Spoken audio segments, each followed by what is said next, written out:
Audiência amiga do Pensar Piauí, o entrevistado de hoje tem uma característica diferente dos entrevistados até então aqui no canal do Pensar Piauí. É um homem liberal, com visão de mercado. Mas antes disso, eu diria que é um homem com ampla visão da política brasileira e do Piauí. Eu tenho a honra de entrevistar Hugo Napoleão do Rego Neto, ex-governador do Piauí, mas que hoje aqui receberá o tratamento de governador. Governador Hugo Napoleão, seja bem-vindo ao Pensar Piauí e muito obrigado em aceitar este pedido de entrevista. Doutor Oscar, muito obrigado pela entrevista no Pensar Piauí. Sou todo ouvidos. Eu queria começar pedindo que o senhor falasse do seu nascimento. O senhor é filho de embaixador e, por conta disso, nasceu onde mesmo? Eu nasci na cidade de Portland, estado do Oregon, Estados Unidos da América.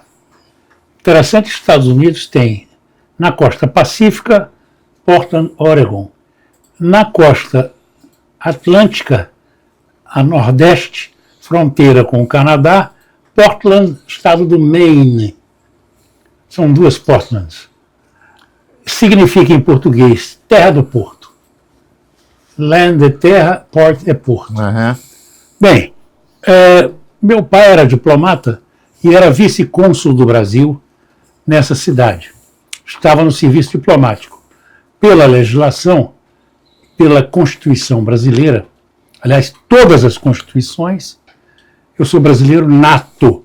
Sim. Porque diz o artigo 12, são brasileiros, inciso 1º, os nascidos no Brasil, A e B. Os nascidos, filhos de pai ou mãe brasileira, a serviço do país. Que era o seu caso? Que era o meu caso. 3, aqueles que não estão a serviço do país podem optar, são brasileiros por opção, dos 21 aos 25 anos, mas são considerados também brasileiros. Então é o caso, por exemplo, da Paloma, filha do meu muito querido amigo, foi meu secretário de saúde, foi reitor da Universidade Federal do Piauí, e teve tantas outras funções importantes. Anfrísio Neto Lobão Castelo Branco, meu confrade na Academia Piauiense de Letras. Ele estava fazendo um curso de especialização em medicina, ele é psiquiatra em psiquiatria, lá em Madrid, na Itália, na Espanha, onde nasceu a filha. Ele deu o nome de Paloma, que é pomba, como a Paloma do Picasso. Sim. Não é? E do Jorge Amado também. E assim, só me deu problema até hoje, sob o ponto de vista jurídico. Depois eu conto. Bom, pois vamos ainda ficar na fase da sua infância e eu queria saber, quando foi que o senhor esteve, já que nasceu nos Estados Unidos, a primeira vez no Piauí, os lugares onde o senhor morou, como era que o senhor estudava morando em diferentes lugares?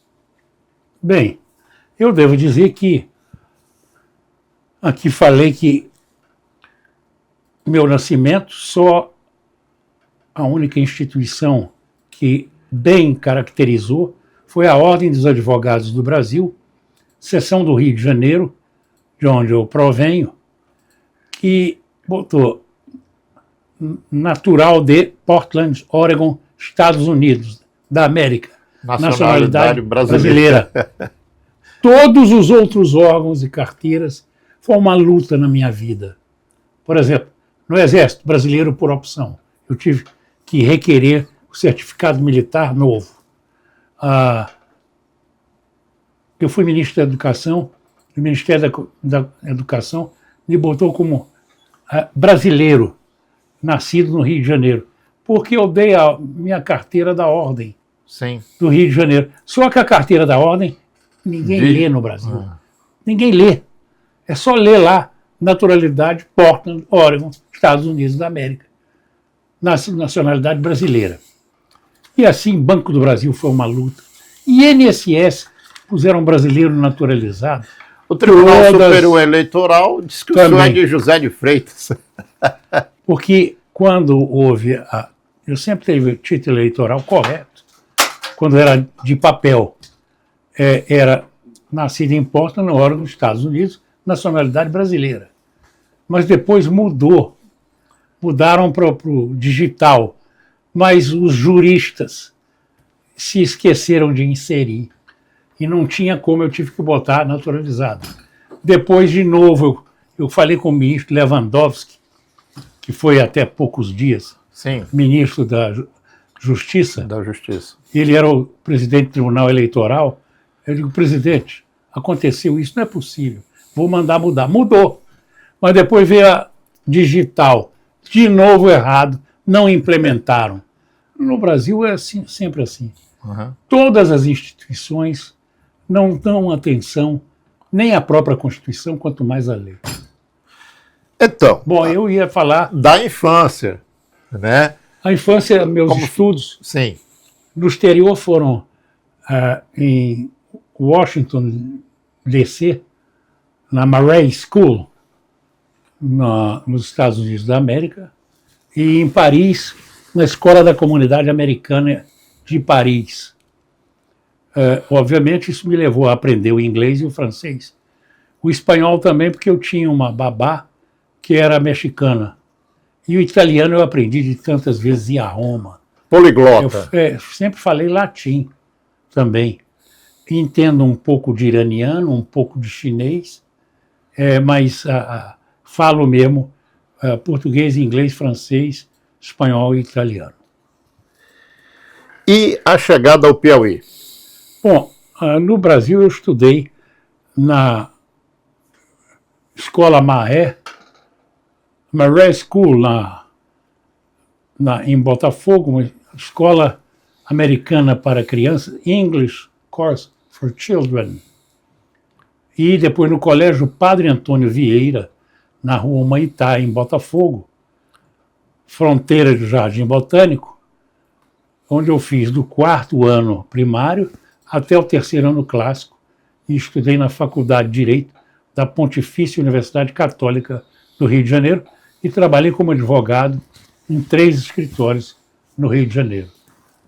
Enfim, foi toda uma vida. Claro. Na cidade do Rio, onde eu vivi 25 anos.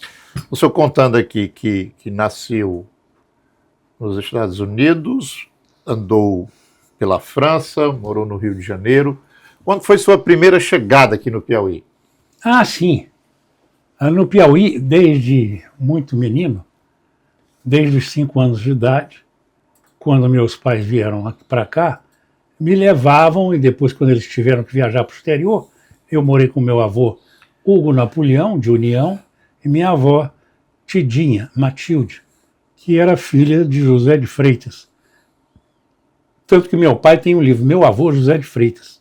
Uhum. Eu sou bisneto do José de Freitas, esse da cidade. Então, meu pai, por exemplo, tem no nome, meu filho também, Aloysio Napoleão de Freitas Rego. Rego de União e Freitas de Almendra Freitas, de José de Freitas, antiga Livramento. Uhum. Eu ia todas as férias, desde menino, de rapaz, jovem, adulto, até que acabei morando aqui. Como era aquele Piauí desse tempo que o senhor vinha passar férias aqui? Olha, era interessante. A Ponte JK, que foi a mais antiga, que está preservada hoje, sobre o Rio Puti, eu antigamente atravessava ali de balsa. Sim. A gente ia, o carro entrava, né? Era uma espécie de pontão. Sim. E levava até o Itararé, onde meu tio Pedro Freitas, que foi governador do Piauí, irmão da minha avó, o tio Pedro tinha no Itararé uma piscina. Foi a primeira piscina do Piauí. Era uma piscina oval, de água natural, e uma menorzinha para crianças. E eu ia muito lá. E também por ali, eu passava e pegava uma estrada antiga para ir para José de Freitas, demorava bem umas 2h30 a 3 horas. Era uma carroçal, alguns preferem dizer carroçável, seja como for, e demorava muito, até que vieram a fazer a estrada, creio que em 1957, que hoje é a mesma que foi pavimentada depois pelo ex-governador Alberto Silva, a primeira vez, para José de Freitas e Barras. Então, a minha vida toda foi indo a José de Freitas. Mas o meu pai contava que ele ia, era uma viagem que demorava talvez uns 2 dias. A minha avó ia de liteira.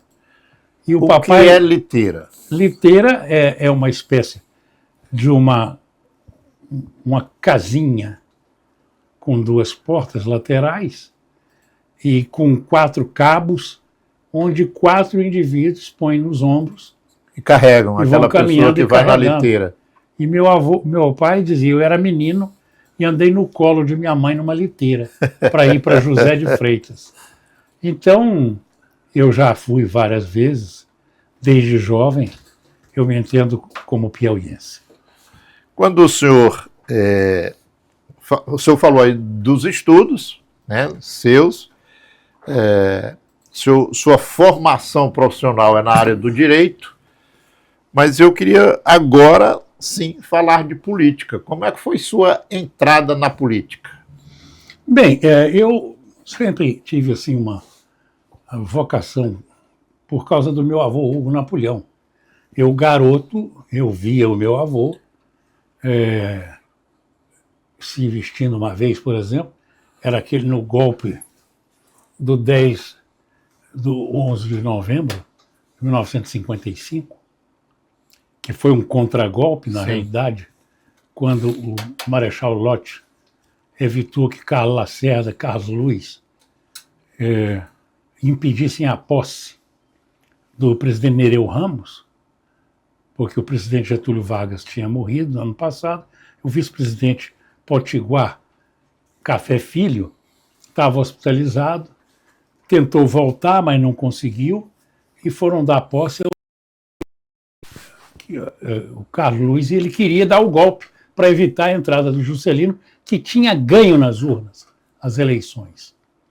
E aí, nesse momento, o chamado contragolpe, que foi quando o Marechal Lott, general Lott, tinha sido ministro, chamava-se da Guerra na época, ministro do Exército, ele foi e conseguiu evitar a conspiração e dar posse para o presidente Nereu Ramos, que foi presidente da República. E vi meu avô sair e botar uma arma. Naqueles tempos os deputados andavam armados. Por isso que até hoje interessante, a chapelaria chamada, que é a entrada de pedestres, tanto na Câmara como no Senado, chapelaria porque botavam os chapéus. E junto com o chapéu, uns deixavam as armas, os revólveres. Outros iam com ele no coldre, na cintura ou debaixo do braço, a transversal.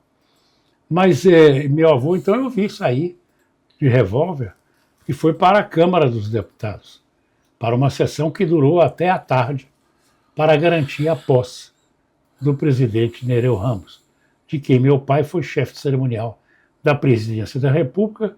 Quando Juscelino Kubitschek assumiu, meu pai continuou, era ministro da carreira de diplomata, como chefe de cerimonial da presidência da República, e meu avô chegou a ser líder da maioria, ou seja, líder do governo na Câmara dos Deputados, do presidente Juscelino Kubitschek.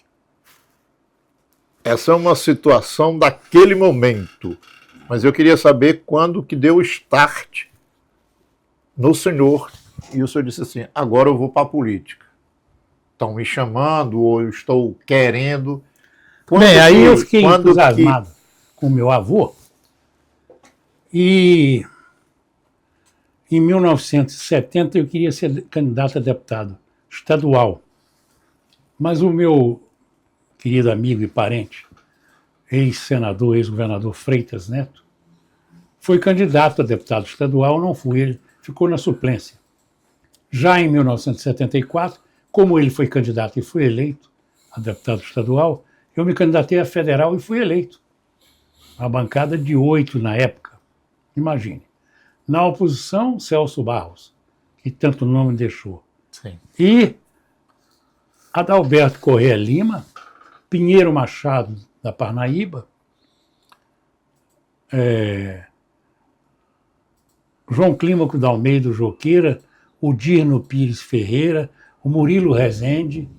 Éramos, portanto, 7 e mais um, o Celso Barros, éramos 8 deputados federais. Hoje são 10.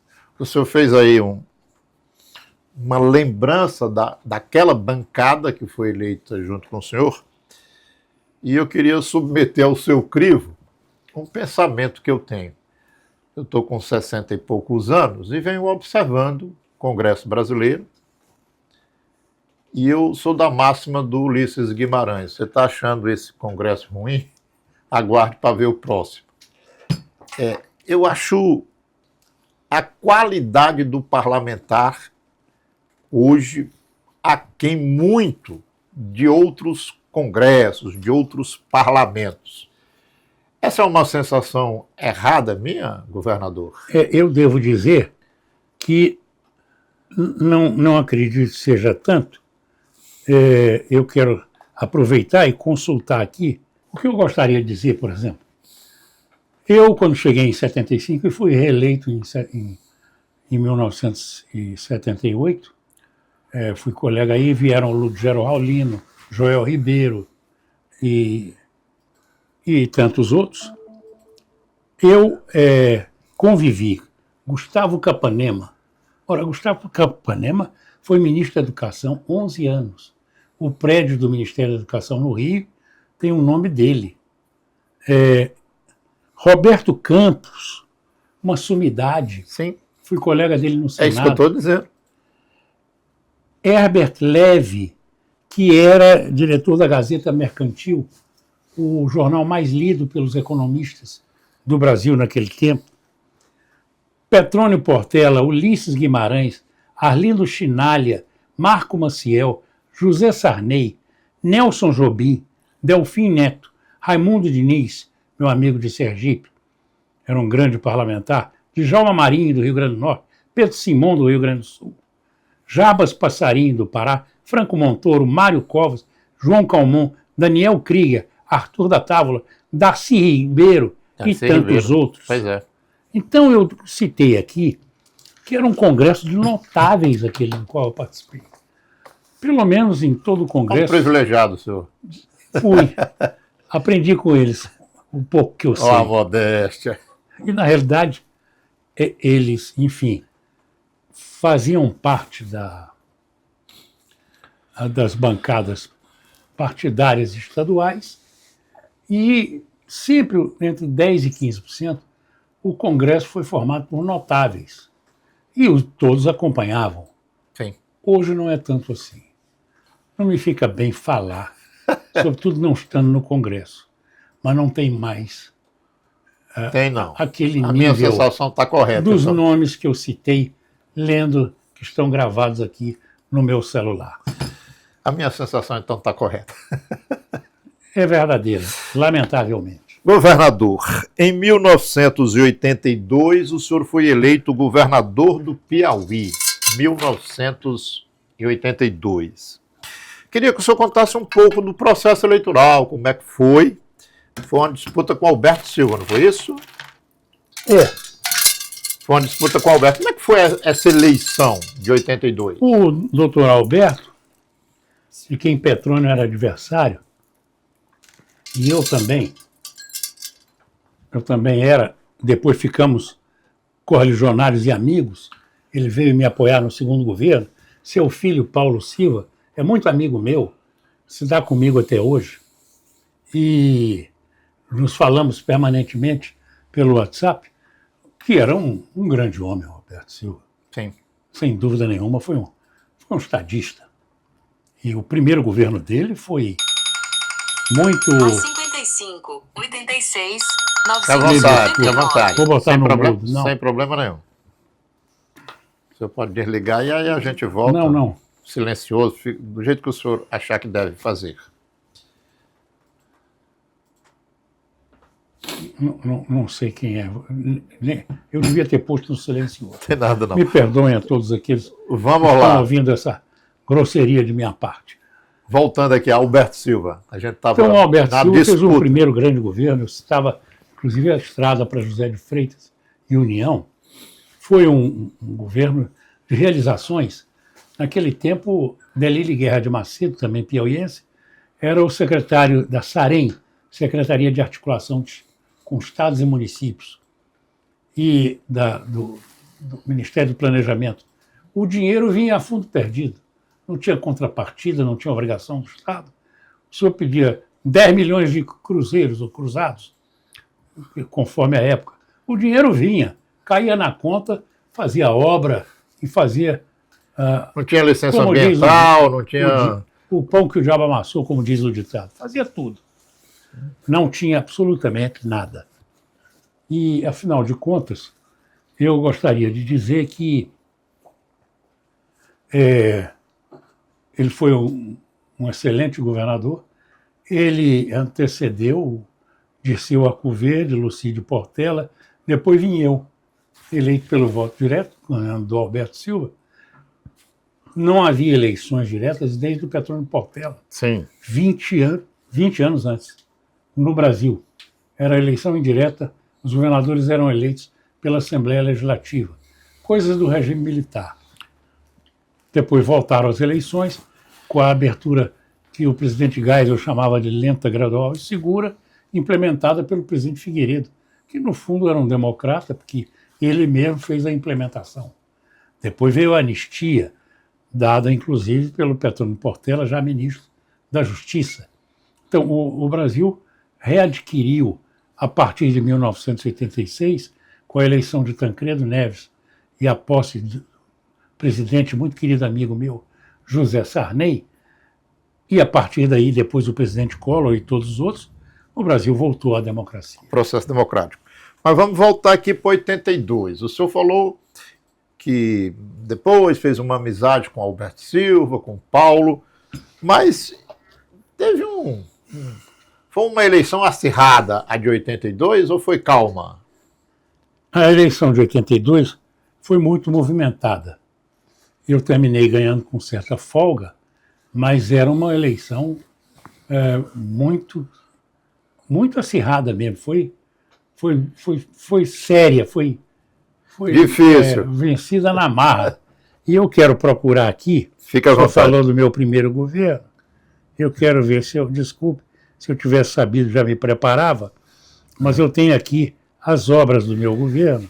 Antes do senhor, enquanto o senhor procura, Vai dizendo. enquanto o senhor procura suas obras, eu queria perguntar assim, e aí o senhor pode ir respondendo e elencando suas ações no governo. O senhor ganhou de Alberto Silva, tomou posse. Que Piauí que o então governador Hugo Napoleão encontrou? Que Piauí existia logo após sua vitória em 1982? Bem, eu vou deixar para... Eu me lembro muita coisa aqui que eu realmente fiz e achei um documento interessante, assinado até pelo finado saudoso Jesualdo Cavalcante Barros, mas aqui, já achei. Pronto. No primeiro governo eu criei a Universidade Estadual do Piauí com o nome de FADEP. FADEP. TV educativa. O Hospital Infantil, que era o antigo hospital de tuberculose, onde atuava o Dr. Lucídio Portela. O EMOP foi uma coisa importante. Em Teresina havia ali na Praça João Luiz Ferreira o Pedro do Sangue. Ele colhia sangue nas ruas. Ajudava muito, mas às vezes pegava um indivíduo que tinha, vamos dizer, doença de fígado. Uma pessoa imprópria para fazer a doação. Ou AIDS, e isso era transmitido. Sim. Então o EMOP selecionou sangue da melhor qualidade e foi feito com a ajuda não só do secretário de saúde meu, que era o Anfrísio Neto Lobão Castelo Branco, já aqui citado, cito também o Átila Lira, que era da educação, formidável e fantástico, está aí com o filho dele, o Atilazinho, deputado federal. Mas, voltando à questão da saúde, o Anfriso, então, nós inauguramos com a ajuda do Dr. Valdir Arcoverde, que era ministro da Saúde e irmão do Dr. Dirceu Arcoverde. Sim. Tem até uma história que depois, particularmente, lhe conto, um pouco longa, mas muito interessante. Aí, hospitais regionais, como de Luzilândia e Pio IX, salários bem pagos para professores, fazendários, aposentados, reformados, enfermeiras, atendentes de enfermagem. Uma vez eu fui ao Hospital Justino Luiz em Picos, fui calorosamente aplaudido pela população. 1.500 salas de aula, 1,5 salas de aula por dia, vários conjuntos habitacionais, em Teresina, no litoral e no interior, Mucambinho 2 e 3, Renascença, São Joaquim, Polícia Militar, Joás Souza em Parnaíba, Angical e assim por diante. Isso no primeiro governo, foi o caso da sua pergunta. Então, eu, modéstia à parte, fui, mas sobretudo, assim, foi o governador do diálogo, do entendimento, da mão estendida. Não atacava ninguém. Eu dizia, queremos atacar, vamos atacar as ideias, vamos atacar as ações ou omissões dos adversários. Nunca a pessoa, nunca o ser humano deve ser atacado. Isso havia muito no Piauí.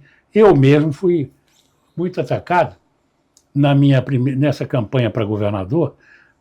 Puseram meus cartazes. Eu gostava de fazer um cartaz sorrindo e um indivíduo disse sorrindo da miséria do povo. Acabaram, os cartazes eram todos sérios, acabaram todos até hoje. E eu fui quem inaugurou o cartaz sorrindo. Tem que sorrir, temos que ser positivos, temos que ser otimistas. Mas dizia sorrindo da miséria do povo. Os outros escreviam embaixo, o gay, H-U-G-A-Y, nos viadutos, etc. Fizeram uma campanha muito severa contra mim. Também, mas eu nunca respondi. Eu não perco tempo com isso. Não vamos falar dos outros. Claro que todos nós temos defeitos, todos nós temos pecados, mas não é para falar disso na televisão. Eu dizia muito, porque tem senhoras assistindo, tem jovens, crianças na sala, e ouvindo essas informações, eles vão fazer o mesmo. Não vamos ensinar mal. E mudou a política nesse sentido. O senhor falou das suas obras no primeiro governo. No seu primeiro governo. Por isso que eu queria botar para dentro. O senhor falou das suas obras no primeiro governo. Agora, eu queria... E antes disso, o senhor tinha falado que, na época do governador Alberto Silva, o dinheiro chegava no Piauí a fundo perdido. Hoje as coisas são um pouco diferentes. Eu queria ouvir da experiência de Hugo Napoleão o que era governar, fazer um governo naquele outro tempo, o que é fazer um governo hoje. Eu peguei um pouquinho desse fundo perdido ainda, que logo depois mudou, e a partir já da Constituição de 1988, passaram a exigir contrapartidas. Quer dizer, o governo federal dá, mas o Estado tem que contribuir. Então... É uma forma diferente de governar. Eu realmente procurei fazer o governo do diálogo, do respeito, da harmonia, do bem-estar, da conversa, da conjugação, da soma. Eu sempre dizia, eu sou da soma, não da subtração. Eu sou da multiplicação, não da divisão. Eu sou do positivo, não do negativo. Eu sou assim. Sim. Vamos continuar ainda nesse seu primeiro governo, mas falar de um aspecto da vida nacional. Teve o colégio eleitoral, naquele momento, e teve a disputa entre Paulo Maluf e Tancredo Neves. Depois o Tancredo tem o direito, foi o eleito ali no colégio, mas pela morte dele assumiu a presidência da República o vice José Sarney. A figura de Hugo Napoleão foi muito importante neste momento da cena brasileira. Relembre aí esses acontecimentos. Foi importante, modéstia à parte, sim. Porque houve uma coisa que, no colégio eleitoral, votavam deputados e senadores. E os estados eram iguais. Cada estado elegia 6 delegados ao colégio eleitoral. O que tinha maioria fazia os 6. E o MDB tinha maioria nos estados, fazia sem dúvida. Mas eu consegui, conversando com o deputado Valdemar Macedo, fazer a eleição. E primeiro ela era secreta, com voto secreto. Depois o Moacir Dalla, que era presidente do Senado, baixou uma resolução transformando o voto secreto em aberto, para Sim. que ficasse bem claro quem A votava posição em quem. de cada um. E eu combinei com ele, e tinha um observador da Justiça Eleitoral que não tinha antes. No caso era o Paulo Freitas, que era da Justiça, o juiz, depois desembargador, que foi o observador eleitoral. Só observava, ia para a Assembleia, observava. Então eu combinei e todos os 6 delegados passaram a foram do Piauí, deputados estaduais, coordenados por mim, e foi a primeira Assembleia Legislativa do Nordeste a eleger os delegados todos por Tancredo. Nesse momento, a partir do governador Roberto Magalhães, de Pernambuco, e todos os outros, José Agripino, no Rio Grande do Norte, ficavam me telefonando: como é que você conseguiu? Como é que você conseguiu? Eu digo: articulando. Tem que Fazendo articular, política.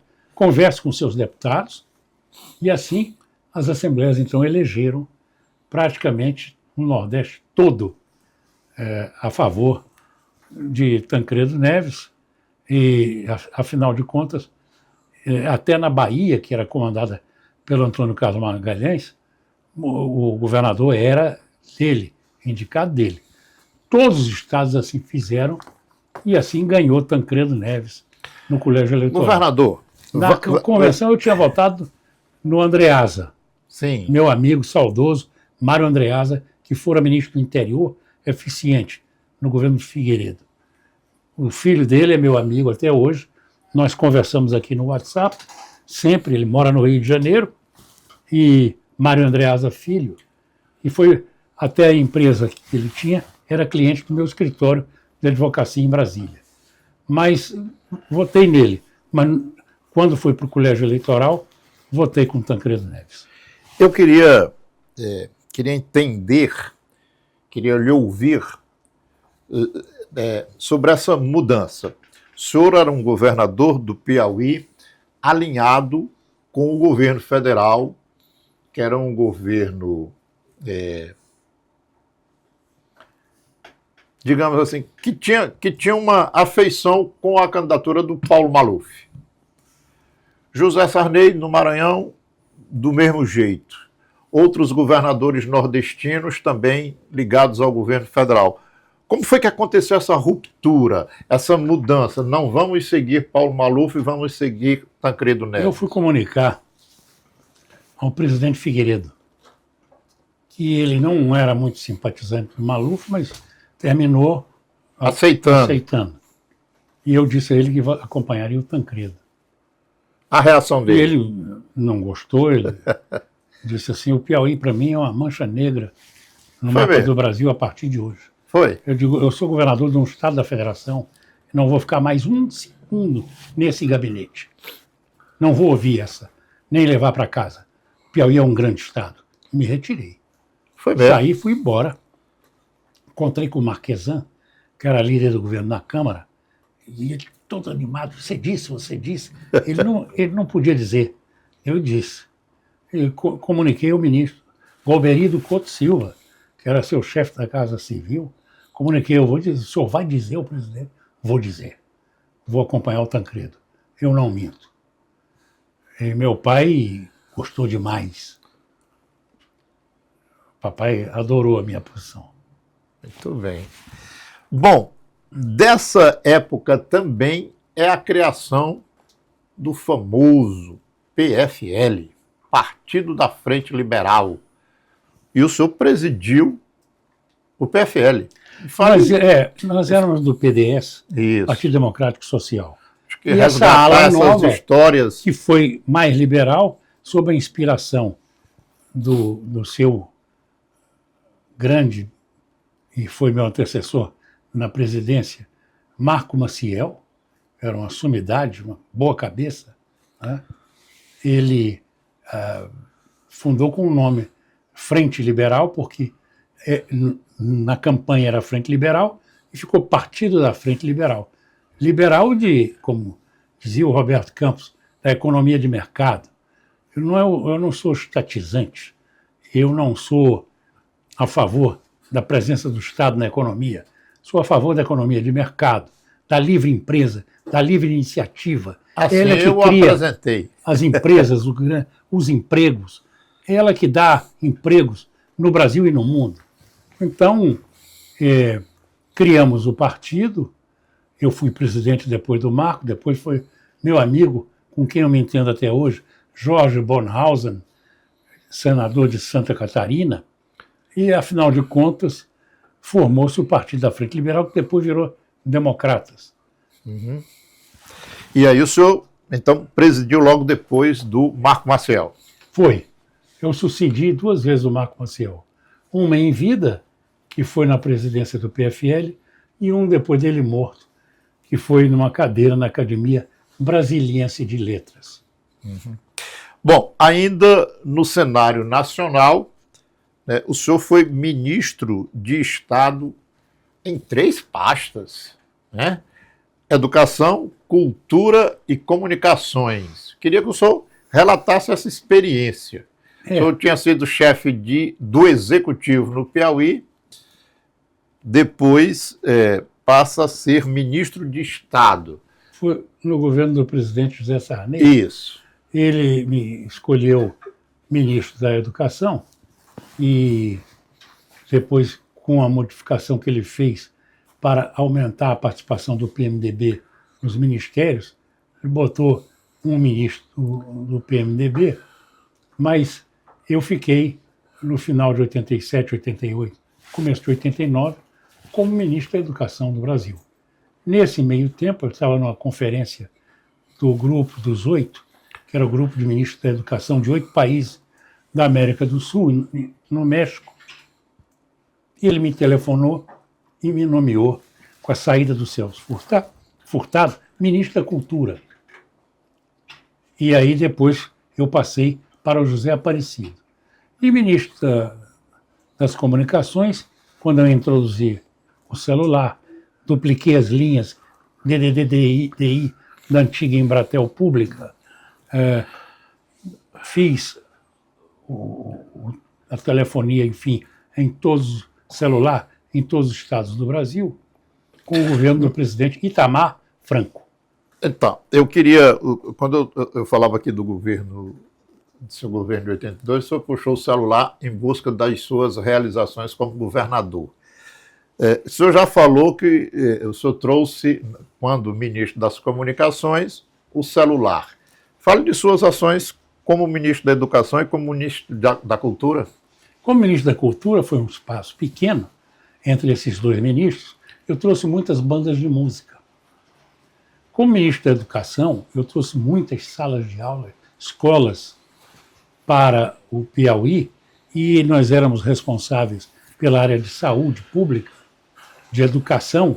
Então, o Hospital Universitário do Piauí veio por minha causa. Ele começou a ser construído no meu primeiro governo, e já na sua inauguração, há poucos anos atrás, eu contribuí, já era deputado federal ainda na época, contribuí com emendas. De modo que o Hospital Universitário é obra, modéstia à parte, de minha iniciativa. E assim eu tive a oportunidade, como ministro da Educação, de fazer muita coisa. Como ministro da Cultura, muitas bandas de música. E das comunicações eu já aqui falei. Bom, eu tinha dito, o senhor foi chefe do Executivo no Piauí. 2 vezes. 2 vezes. Como ministro, o senhor obedecia a um chefe do Executivo da Nação, um chefe do Executivo da Nação. Como é ser subalterno de José Sarney? Era um homem extremamente educado até hoje, lúcido até hoje. Eu tive há poucos meses atrás, entre o meu querido amigo senador Edson Lobão, que foi governador do Maranhão também, e o Fernando Sarney, seu filho, uma homenagem que prestaram a ele pelos seus 50 anos e tendo sido presidente do Senado 3 vezes, ou 4 até. Ele foi à tribuna, levantou-se, foi à tribuna e fez um maravilhoso discurso. Nós aplaudimos de pé, eu o cumprimentei. Um homem educado, extremamente educado, distinto, fino, respeitador do direito dos outros. Ele usa realmente a cidadania como arma. Cidadania é aquilo quando o cidadão reconheceu o direito e também é obrigado a reconhecer o direito do próximo. Sabe que tem os seus, mas respeita o próximo. Isso é cidadania. José Sarney é um cidadão. O senhor foi ministro das Comunicações em qual presidência? Itamar Franco. Itamar. E o Itamar como ser subalterno do Itamar? Itamar era um gênero interessante, mineiro de Juiz de Fora. E até é engraçado quando ele me escolheu, porque ele consultou, e a mim me disse um amigo, olha, o doutor Roberto Marinho pode não fazer o ministro das Comunicações, mas o ministro das Comunicações não será feito sem que Roberto Marinho seja ouvido. Eu tinha acabado de fazer um discurso no Senado sobre o livro dele, Ensaios e Ideias Liberais, Dr. Roberto, que foi para a Academia Brasileira de Letras. E aí ele resolveu telefonar para o Dr. Roberto Marinho, perguntando sobre o ministro das Comunicações. O senhor tem nome, presidente? Não, eu queria ouvir o senhor. Bem, já que o senhor está me dando esse direito, eu gosto muito do senador Hugo Napoleão. Disse, que beleza, foi meu colega no Senado, e desde 74 ele eleito deputado e eu senador por Minas Gerais. Vou convidá-lo, e me convidou. Aí eu fui ao gabinete deles, eu fico muito encantado. Presidente, o senhor sabe? Ele disse, o quê, Hugo? Você vai me chamar de senhor? Claro. Eu sou filho, neto e bisneto de diplomatas. Eu não sei chamar um presidente da República de você. Então vou lhe chamar de senhor. Ele era tinhoso. Uhum. E eu dizia, senhor presidente, ele diga, senhor ministro. Quando eu entreguei a carta de demissão, porque eu me demiti porque eu tive que me desincompatibilizar para me candidatar à minha reeleição em 94 como senador. E eu entreguei a carta, agradecendo, levei até nesse dia uma gravata de presente para ele, ele agradeceu, abriu ali a carta e disse, agora podemos nos chamar de você? Agora pode, Itamar. Agora Tá com o Itamar lá. Vamos sentar ali no sofá e conversar um pouco sobre a vida. Vamos, aí nos sentamos, conversamos bem mais uma meia hora. Era meu amigo, um homem distinto, um homem educado. Faleceu, eu tive, infelizmente, que ir a seu enterro em Juiz de Fora, com o meu amigo até hoje, Henrique Argrives, e com mais 2 ministros, Murilo Ringel, foi ministro da Educação, e o ministro, que depois foi ministro de Minas e Energia, e de Ciência, melhor dizendo, Ciência e Tecnologia, Israel Vargas. Fomos juntos à China uma vez. Eu fui tratar de um convênio, um tratado internacional com a China sobre telefonia, que o Brasil, por causa dos Correios, tinha muita também tecnologia a dar, e ele foi fazer o que é hoje o satélite sino-brasileiro para a agricultura, que está aí girando em torno da órbita. Aqui falando de Itamar, de sua nomeação para o Ministério das Comunicações, o senhor citou um homem de televisão. Então, as 2 próximas perguntas têm a ver com homens de televisão. Roberto Marinho, que figura foi essa? Eu estive com ele mais uma vez, inclusive quando ministro das Comunicações. Ele dizia que gostava muito do meu pai, ele não era muito a favor do Juscelino, mas por causa de Brasília, que ele não era favorável. mas agradecido que meu pai tinha sido muito distinto no convívio, porque ele facilitava o contato dele com o presidente. E do meu avô, que ele conheceu bem, de longa data. Essa é a terceira geração que eu conheço, terceira geração de Napoleões. Em 1989, na eleição presidencial, consta que o senhor ensaiou uma articulação em favor de Silvio Santos. É verdade isso? Verdade. Eu não tinha, se foi alguém com quem eu tive problemas, foi com... Eu sou assim, eu sou muito claro. Por exemplo, era governo do Piauí. Eu sou a favor, sou contra. Eu não mudo. A única mudança minha foi pelo Brasil, na redemocratização, por causa da redemocratização. Mas eu não mudo. Era o Mão Santa, era adversário, no governo dele eu era adversário, e quando era Freitas Neto eu era correligionário, pelo menos eu apoiava, e na presidência da República a mesma coisa. Eu não era a favor de Collor. Não. Então, o nosso candidato Aureliano Chaves, eu conto isso no meu livro de memórias, ele disse que não ia ser candidato a presidente porque as pesquisas estavam muito baixas. E teve um encontro na casa do ministro João Alves Filho, de Sergipe, era ministro do interior, sim, que infelizmente já falecido, muito amigo meu, bom realizador, e aí estavam o Edson Lobão, o Marcondes Gadelha, enfim. E ele disse que não queria ser candidato porque ia devolver a candidatura ao partido. Então, o Lobão disse, olha, eu pensei no Silvio Santos, boa ideia, diz o Aureliano. Podemos ir, diz o próprio Lobão, Aureliano. Né? Podemos ir consultar o Silvio se ele aceita? Podem. Então eu fui com o Edson Lobão, Marcondes Gadelha, que está aí vivo, Lobão está aí vivo, podem confirmar. O Napoleão está aqui vivo. Pois é, estou contando.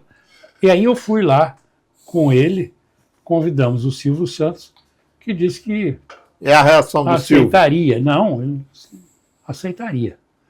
E aí aconteceu que, uma semana depois dele aceitar, as pesquisas já botavam ele na frente do Collor. Collor estava disparado. Sim. Acima inclusive do Lula naquela época. Mas foi aumentando. Quando viram aquele desastre, e como o Silvio era da SBT, talvez o próprio pessoal da Globo não tenha visto com bons olhos, conseguiram o presidente do TSE, Tribunal Superior Eleitoral, era o ministro Rezec. E levaram a impugnação da candidatura do Silvio Santos e o tribunal, por unanimidade, derrubou. Ele não pôde ser candidato. Foi esse o episódio. Quando o TSE impugnou a candidatura do Silvio, o senhor viu o Silvio logo em seguida ou não? Porque eu queria perguntar como é que estava o espírito dele. Ele nunca, sempre foi para cima. Se recebeu com naturalidade, é a vida. Eu vou continuar com a minha atuação empresarial e de televisão. E assim continuou. E nós ficamos amigos até a vida dele, até ele falecer. Há pouco tempo atrás, eu fiquei aí, a senhora dele, Dona Iris Abravanel, sabe, e as filhas certamente sabem, até a Patrícia, que hoje faz às vezes na SBT.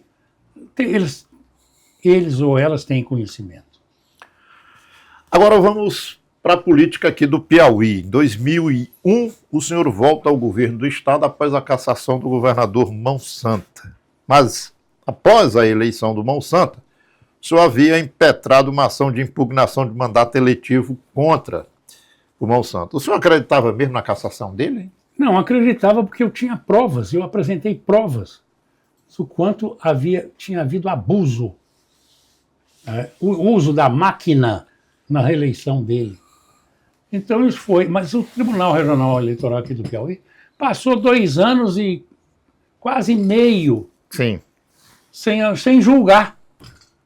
Quando subiu para o eleitoral, aqui eu perdi por 5-2. Quando subiu para o eleitoral, rapidamente o Tribunal Superior Eleitoral verificou e rapidamente, por 7-0, por unanimidade, me deu a votação e eu assumi o governo. Mas fui governador 1 ano e quase 2 meses só, porque o tempo foi perdido. E ainda pude fazer muita coisa. Aí, empossado governador, o senhor vai para a reeleição em 2002. E o agora seu amigo Wellington Dias venceu a eleição. O que aconteceu que Hugo Napoleão perdeu aquele pleito? Eu vou já lhe dizer. E no segundo governo, meu primeiro emprego. Suas ações. Que dava emprego para a juventude. Suas realizações. O Vida Nova Cidadão, que nós fazíamos no Horto Mercado Domingos Monteiro, que até hoje tem aqui na Avenida João 23. João 23, e botamos lá, instalamos mais de 10 serviços de utilidade pública. Tirava-se carteira de identidade em 5 minutos, carteira do motorista em 10 minutos. Era tudo muito rápido, tinha até 2 órgãos federais lá. Vida Nova Beleza nos bairros, muitos ônibus de saúde, tirando identidades e carteiras de trabalho, revitalização da Puticabana, que o Alberto Silva tinha feito, o Mirante do Monte Castelo, onde hoje tem a TV. Assembleia. Assembleia. O Picolé, eram carrocinhas com livros, imitando picolé, carrocinha de sorvete. Centrais internet para jovens, campus avançado no Disseu Arco Verde. Enfim, consultei novamente aqui o meu... As anotações aí do celular. No celular, vamos dizer, os alfarrábios tecnológicos Isso. para puxar. As ações. Mas o Zé Serra fez muita força para que eu fizesse aliança com o PSDB, que era do, infelizmente, falecido Firmino Filho. E a população não viu isso bem, porque o Firmino era a favor do Monsanto. E foi, inclusive, no julgamento, aqui como segunda pergunta, eu botei, Firmino Filho tinha cunhado a expressão oligarquia nunca mais, numa alusão ao seu grupo político. Acabou tendo filha e esposa também e logo depois política, que eu nunca tive. E logo depois que ele cunhou esta frase, abraçando Monsanto, carregando Monsanto no pescoço, ele faz uma aliança com o senhor. Ele disse lá no julgamento... Qual o peso dessa coligação em sua derrota? Ele disse lá no tribunal para o Ciro Nogueira e o Paulo Eudes, que era então prefeito de Parnaíba, muito amigo meu até hoje, o senador Ciro Nogueira também, quero muito bem. Afinal, ele disse, vocês querem ganhar no tapetão. E veio aqui e fez o abraço de Karnak. Ele e os amigos dele cercaram Karnak de mãos dadas para que eu não entrasse, para proteger o Monsanto. Evidentemente, eu cheguei a assumir. E uns 2 ou 3 meses depois, Zé Serra insiste. Eu não queria que a população do Piauí não vê bem, sobretudo teresinense, não vê bem quando você muda. Não é bom. Eu não mudei, mas o Firmino mudou. Sim. Isso me afetou. O Sigisnando Alencar, até meu amigo, TV Rádio Clube, casado com a minha prima Regina, o Sigisnando Alencar esteve comigo e disse, você está com 40% em Teresina. Quando aconteceu essa aliança, ele voltou 15 dias depois, você caiu para 20%. E eu que tinha feito esse governo todo com a colaboração da minha esposa Leda, enfim, presidente do CERCE, antigamente era a CAC, sim, no passado, Comissão de Assistência Comunitária, e eu tinha feito esse belo trabalho, então o Ciro Nogueira me disse que tinha se encontrado visitando umas obras na Puticabana, nome que eu dei não a Puticabana, minto, Avenida Cajuína. Sim. Nome que eu dei da Avenida Cajuína, que eu acho que nós devíamos ter nomes Buriti, né? Nomes locais, né? Enfim, nomes de frutas, de árvores locais. E eu dei a Avenida Cajuína. E, afinal, ele disse, me encontrei na Avenida Cajuína com o Wellington. Ele disse que se você se aliar com o PSDB, ele é candidato. Foi candidato e ganhou. Ainda bem que ganhou no primeiro turno, porque no segundo talvez fosse pior. E nunca fui coligado dele, mas hoje é dos maiores amigos que eu tenho na minha vida. Pessoa que eu tenho muito respeito e desejo muitas felicidades. Ele hoje é ministro. E como é que se deu essa aproximação eu vou usar uma palavra talvez inapropriada, de 2 desafetos políticos para agora 2 amigos? Porque ele teve uma grandeza. Quando a gente erra, tem que pedir perdão. Não é só pessoal, tem que ir falar na televisão.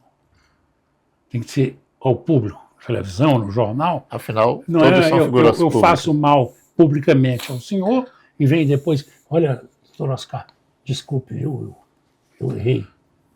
Não, tem que dizer na televisão. Eu errei uma vez com Ari Magalhães. Estou lhe dizendo aqui, mas vou dizer na televisão. Eu cometi um erro com relação a ele certa vez. Não aceitando a candidatura dele a senador. Errei. Mas, enfim, já passou. Eu também sei pedir perdão. E o Wellington, por que aproximação? Porque me pediu perdão por determinado assunto. Aí eu não quero revelar o que era. Ok. Mas me pediu. Achou grandeza. Foi num momento. Aí veio a nossa união. Viu? E ele passou a me elogiar em público, com uma forma de desculpas públicas. Somos grandes amigos hoje. Eu o respeito e desejo muito boa sorte.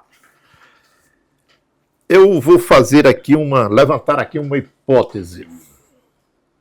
É só hipótese, mas eu quero lhe ouvir. Amanhã o senhor é governador do Piauí. Qual seria a sua primeira ação? Olha, eu realmente quero dizer que isso me honraria muito, mais uma vez, mas eu sou tratado com muito carinho. Outro dia eu fui à Secretaria de Educação. Ave Maria, eu não podia dar 3 passos. Aconteceu isso hoje mesmo num shopping center, em supermercados, na rua. O povo é muito carinhoso comigo. Mas eu não desejo mais. Minha vida hoje é... Eu sei, mas eu estou perguntando para a figura pública que já foi governador, foi ministro, portanto conhece as coisas do Piauí. Educação. Claro que saúde e segurança, mas é um tripé. O Estado deve cuidar só de 5 coisas. O resto... Lá vem a palavra do liberal. Liberalismo. O resto, liberalismo. Quais são as 5 coisas? São educação e saúde públicas, hospital público, universidade pública, tudo bem, mas tem que ter a privada. E tem. Segurança pública, habitação e saneamento. Habitação popular, conjunto habitacional e saneamento. Isso, só o Estado deve cuidar disso. Estado que eu digo, o Estado brasileiro. Estado como país. Estado como os Estados Unidos, como a Argentina, como o México, como o Senegal. O senhor fugiu da minha pergunta, mas tudo bem. Eu entendo. Eu já vi que o senhor olhou aí para as horas. Outros compromissos. Então eu vou fazer aqui minha última pergunta, que tem a ver com essa que eu acabei de fazer. Hoje o senhor está filiado ao PSD e eu pergunto, nós estamos no ano eleitoral, vem aí uma candidatura Hugo Napoleão? A deputada? Estou no PSD, cujo presidente é meu querido amigo, deputado federal Júlio César. Eu me dou muito bem com ele. Entrei por causa do presidente Kassab, que me levou, e eu fui deputado federal pelo PSD. Nós fundamos o PSD. Enfim, o PSD é, para mim, hoje um lema, é uma bandeira. E temos que respeitar. E precisa ser mais democratizado. Júlio precisa abrir um pouco mais o leque para que outras pessoas possam vir a trabalhar. Eu falei aqui que a gente que põe filhos, irmãos, etc., eu nunca botei nem filho, irmão não tenho, mas nem pai, nem mãe, nem tios, nem tias, nunca tive, não pus, nem quis botar parente na política. E é isso que é preciso ser feito. Isso, eu acho que o PST do Piauí precisa se democratizar um pouco. Muito bem, eu quero agradecer aqui a presença do governador Hugo Napoleão. Eu acho que o senhor tem um conhecimento profundo e essa entrevista ela tinha esse objetivo de trazer para a audiência do Pensar Piauí esse seu conhecimento sobre a política brasileira, sobre a política piauiense. Muito obrigado, Oscar. Pensamos Piauí. Pensamos o Piauí. Muito obrigado.